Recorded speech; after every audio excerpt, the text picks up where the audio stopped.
Did you? Oh, well, okay. Oh, heavens. Doesn't matter who's in.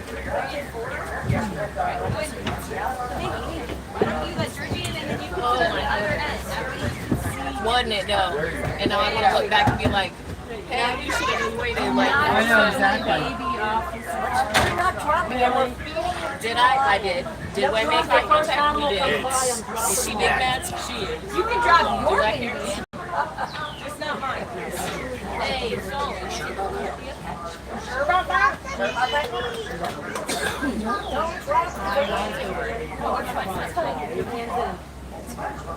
So you did Yep, there are. Yeah, but this is going to Alligators, crocodiles, panda bears. crocodiles in Africa, right?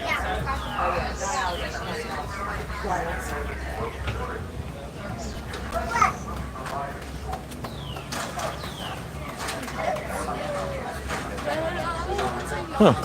See, they got a ladder. I see crocodiles. I do it.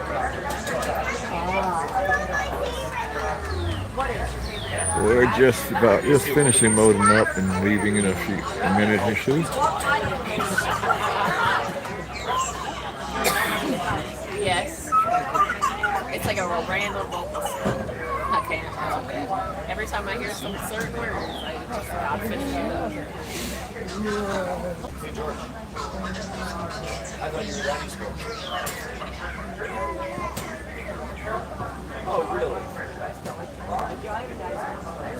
Caraboonie, everybody. Caraboonie does me, and welcome aboard. Do me a favor, make sure we're taking those first and final seats. We're just waiting to Cannot leave go here. anywhere We're on until the everybody safari, is Tina, firmly seated out there. at Animal Kingdom. So we're just Now about while to we're leave. waiting to head on out there, above your heads there is an animal spotting guide at the roof of the truck. Think of it like a checklist for you to use of some of the animals that could be lingering out there. But keep in mind that some of those animals are migratory, so while we might see some, we probably will not see all.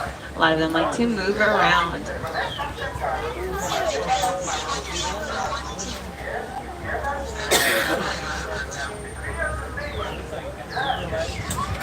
We had a delay because there were animals blocking the vehicles up ahead, so we had to wait a little bit to start.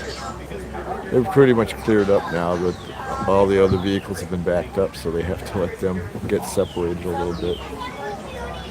So that's what we're waiting for right now. If there are any wilderness explorers out there, just note that some of the animals on that list, they match the badges that you need to earn today. So you might have a badge where you have to see as many animals as possible, and some of those animals might be out here if we're lucky.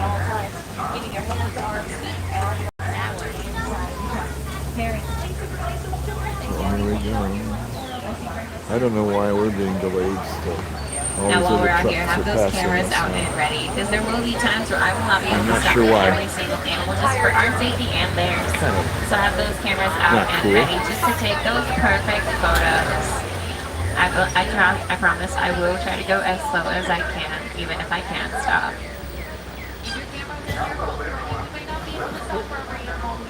Alright, those doors on your right are closing. Watch your hands, arms, feet, Okay. and legs inside the truck. Closing at the all doors, off we go. Hi, Kim. We're just about ready to leave. On safari. times. Now we're just waiting for that last all clear from these wardens here standing in front of me. Once they say we're good to go, we will be heading on our way too. Why are we waiting for that? And the others did not have to wait for that. Interesting. We're waiting for these two guys to tell us to go. Alright, she said go, he said go. Asante Sana, Warden. Asante Sana does mean thank you. Here in Harambe, we also like to say Twin Day, as Twin Day means let's go. Now, Jumbo, everybody, my name is Ashley. I'm going to be your safari guide here today on the Harambe Wild Desert. Now, like I said, make sure everybody is sitting down with those hands, arms, feet, and legs inside the truck at all times, and we'll be just okay. Is this little Aturi forest to their advantage, like the okapi on your right, all the way at the top there. But also, if you look further to the right along this wall here, there is a yellow-backed diker taking a little bit of a nap there. Little brown, little fuzzy little guy with a little orange, a little yellow stripe on their back, and yellow-backed diker translates to mean diver, because when they get scared, they dive down into the brush. While the okapi will just try to hide with those black and white stripes, as well as the bongo on our left. The reddish brownish antelope here with these curved horns. And the greater kudu hanging out with them as well. The grayish brownish one with no horns. They're very popular today. Honey, it jumps around too much when it's that big. Now the okapi are so good at hiding that until 1901, most explorers have never seen one before. They assumed the tail was kind of like a mermaid or a Bigfoot. They're like, yeah, sure, okay. I'll tell you in a Until they went on minute. their own safaris and they saw one for the very first time and they went, ooh, my bad. That's real. Okay. Now the bongo, those reddish brownish antelope, they have those beautiful curved horns. They use no matter their gender to get through all this thick brush. While the horn on that black rhino over there is just hanging out. The black rhino, they are the smaller species of rhino here on the reserve. But as you can see, small is a relative term. They can still weigh anywhere from 880 pounds to 3,000 pounds and be considered small. Just don't tell them that. Now that greater kudu that was hanging up there with that grayish brownish antelope, she did not have horns because she is a girl. If there was a male there, that male would have horns. Their horns can grow about 6 feet off the top of their heads. And they didn't have any. So it's a girl. But I believe on your animal spotting guide, either way, to the far left or the far right, there is a picture of a greater kudu, and I believe it's a male in the photo because they have curved horns upon their head.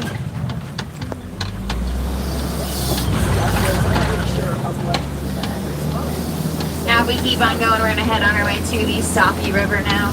Any watering hole can be a great place to check out, because everybody's got to stay hydrated. So they might come down for a quick sip, they might come down for a quick dip, they might just sink to the bottom. They know we're playing peekaboo. Now at first glance I do see some pink-backed pelicans, but it could be something else in those waters. Now during mating season, the males will show off their pink backs and be like, hey, girls like pink, right? You're gonna hope so. These flocks of those pelicans are anywhere from a couple of mated pairs to a couple hundred mated pairs in a single flock. But earlier, I kind of saw somebody playing peekaboo with us in those waters, and it was kind of because they were submerged underneath it. So when we're out here on these river scenes, we're not looking at the water. We're looking at what could be submerged beneath it. And it looked like there was some evidence of hippos in these waters. Hippos do sink to the bottom simply because they don't swim. They walk, run, sink, skip, jump, but they can't swim. But they do know how to float. So like on your left-hand side, by that waterfall there, they do know how to float. So every 5 to 8 minutes, they'll come up for a quick breath before sinking right back down. They're all in a little huddle right there called a bloat of hippos. But if you look to your left, there's some Nile crocs out there as well. Nile crocodiles, while not the largest crocodile, we still need to remember to be safe out here. They are about 16 to 18 feet in length and weighing about 300 to 500 pounds.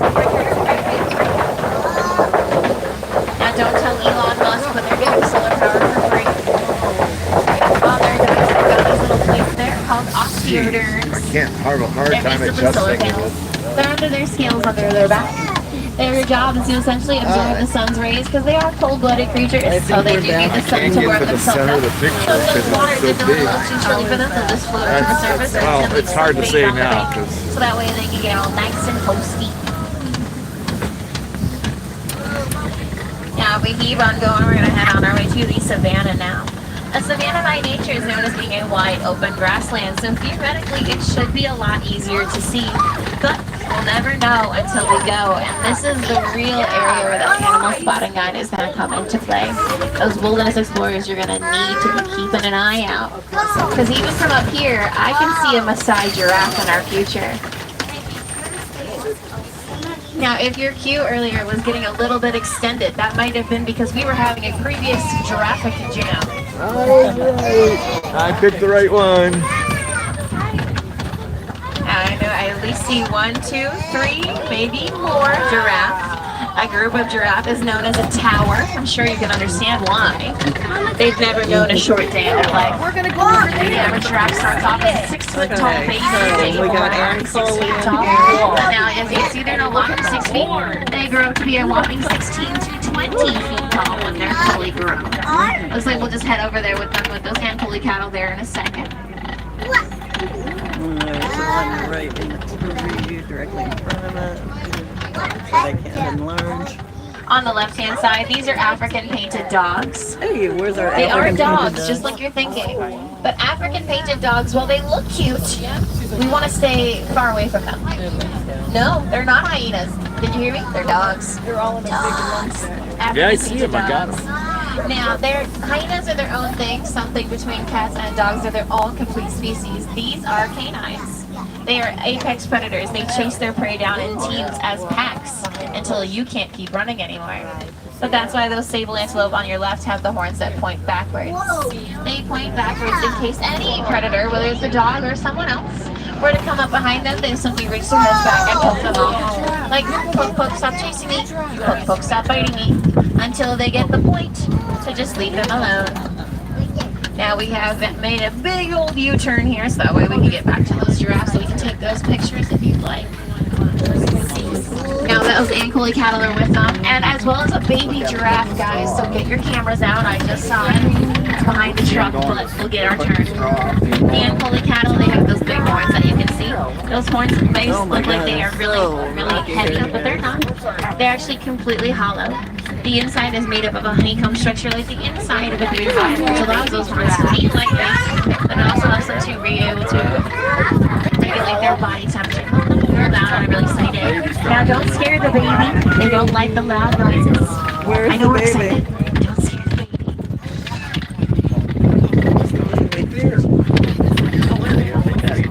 Oh, right there. Coming into my camera range.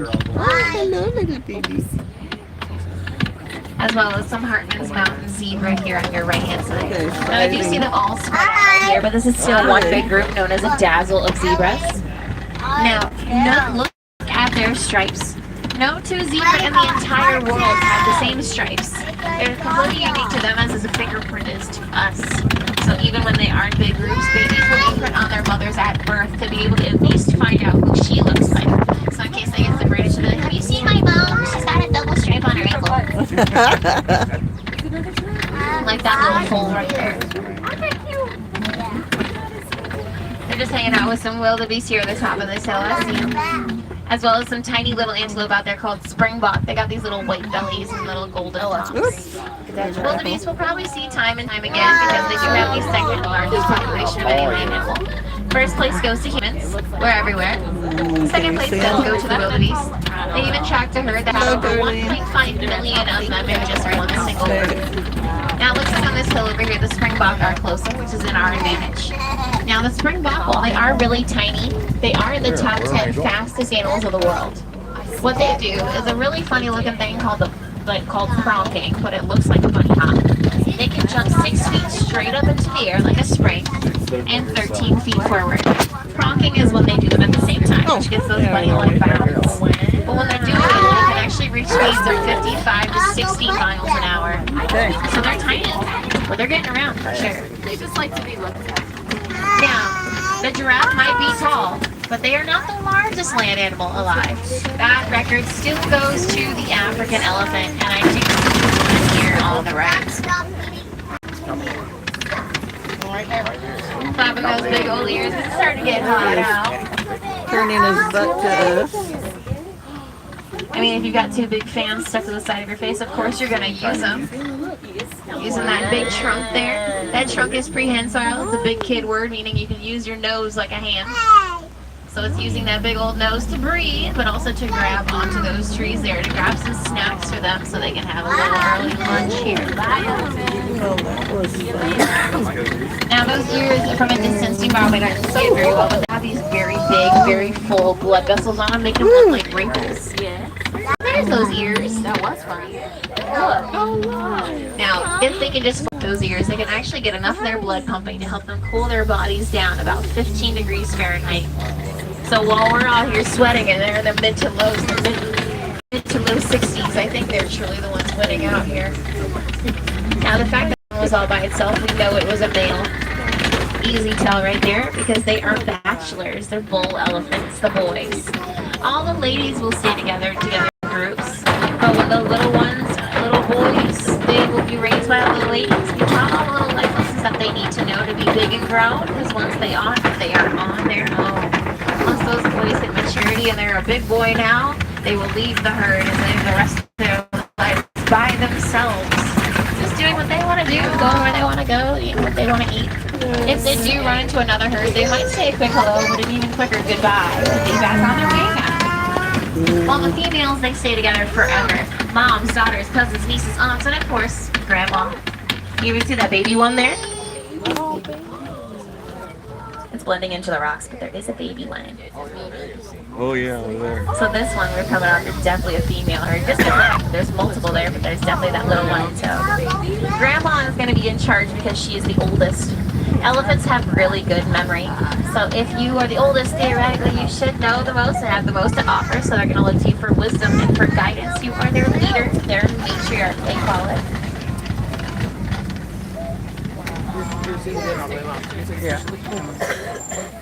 So even that little baby there will be like, Grandma, I'm hungry. Snacks. Grandma knows. Grandma knows everything.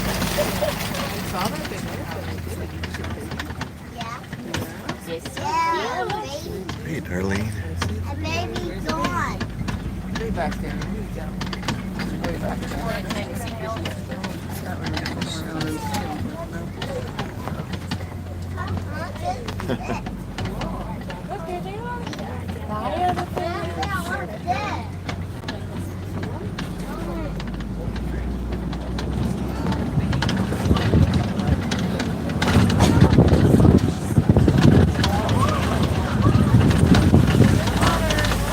Now looks like this little watering hole here has gathered the attention of some greater flamingos here. The greater flamingo, they are the lightest shade of pink of any flamingo. When they're first born, they're not even pink at all. They're just this fluffy little gray and white little dude.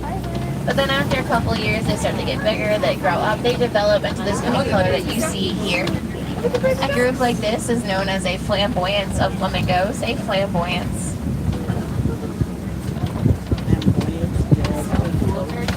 Interesting. Yeah.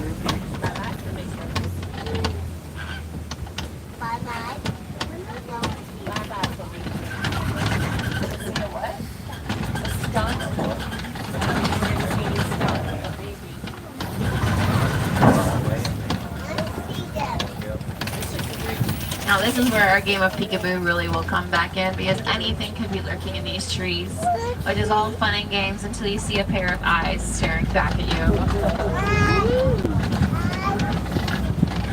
Not yet.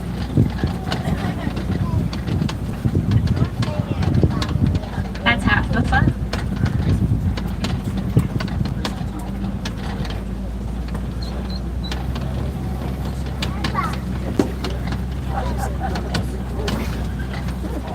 Like on the right hand side, there's some white rhinos in those trees. Yeah, Oh, right here. that's why I'm here. Now white rhinos, they are the larger species of rhino. They're also a lot more social. So if you find two, there probably are more lurking around nearby. Those ones look like they're just trying to get some shade out here. Now when I say larger, I mean a lot larger. They can be about 4,000 to 5,000 pounds each. And they can still run 35 miles an hour, which I know is not the fastest creature, but I'm still proud of them.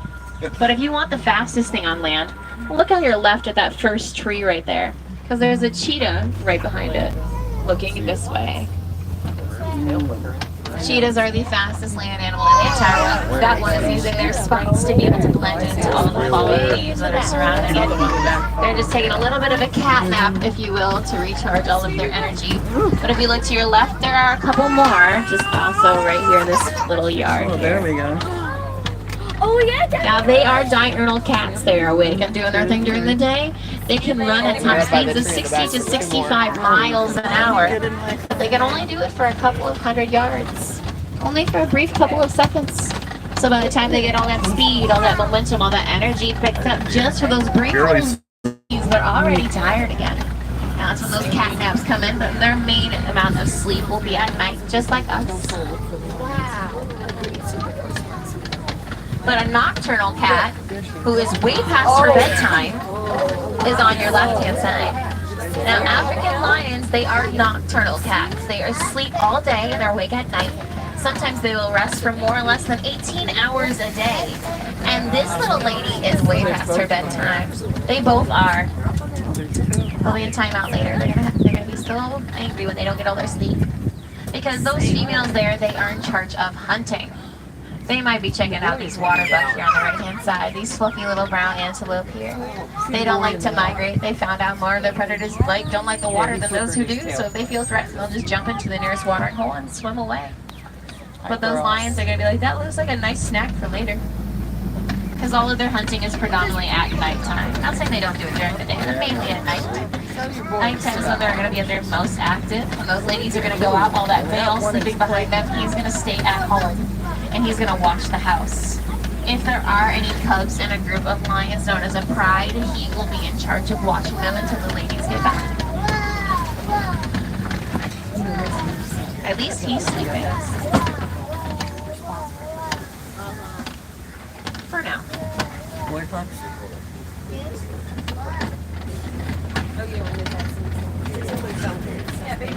Now these water bugs, they got so good at swimming that over time their fur has developed a natural, like, oily sheen on it that makes their fur almost waterproof. So perfect for swimming. I mean, their name is water bug after all. They've got also a little heart-shaped nose, which I just think is cute.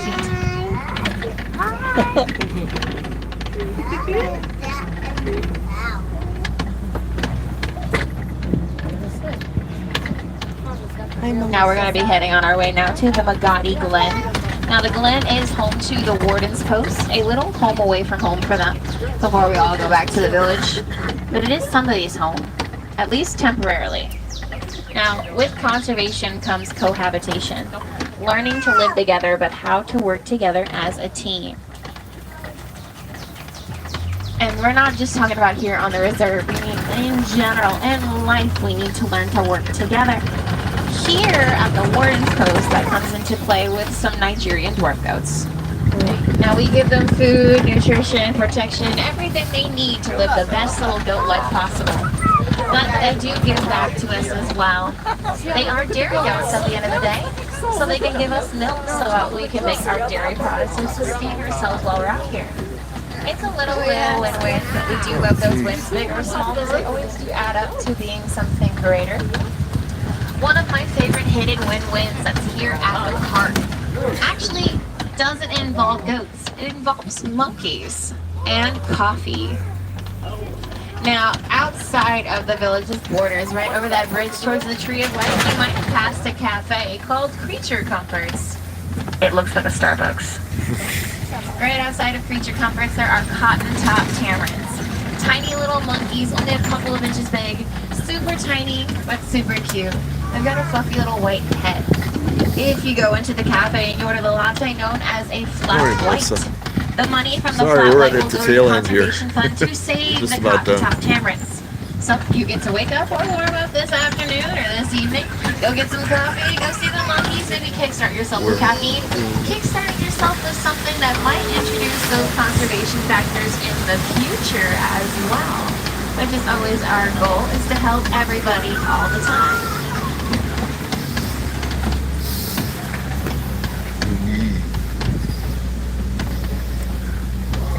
Okay, we're going to be disembarking in a minute, and I'm going to shut down. But before I do, at noon, we're going to be doing Festival of the Lion King. At noon, Eastern time. We will be doing. Our stuff isn't here.